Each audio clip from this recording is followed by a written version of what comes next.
In October 1957, the Soviet Union stunned the world. A small satellite, Sputnik, circled the Earth, its signal echoing like a taunt.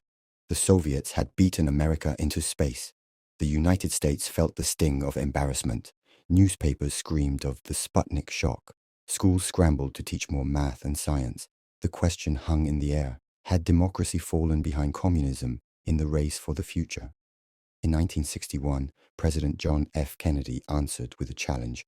We choose to go to the moon in this decade and do the other things, not because they are easy, but because they are hard. The space race was on. America would not be second. But before we go further, let's take a step back.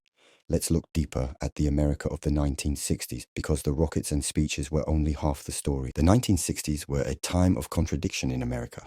On one hand, the nation was looking to the heavens. The Soviet Union had shocked the world by sending the first satellite, Sputnik, into orbit. Suddenly, the United States was playing catch-up in a new arena, the space race.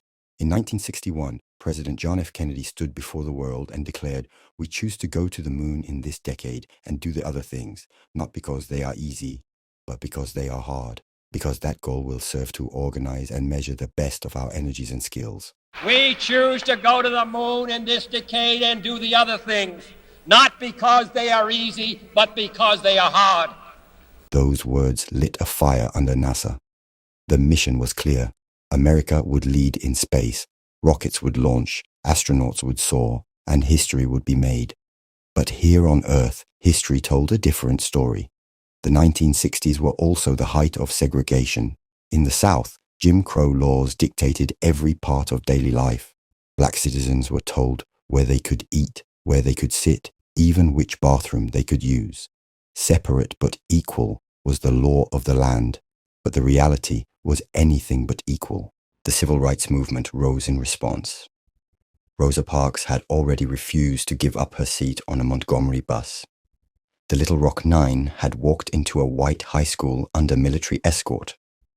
Dr. Martin Luther King Jr. spoke of a dream where children would be judged by the content of their character, not the color of their skin. I have a dream that my 4 little children will one day live in a nation where they will not be judged by the color of their skin, but by the content of their character. I have a dream today. To watch the full video, please click the link on this video at the bottom.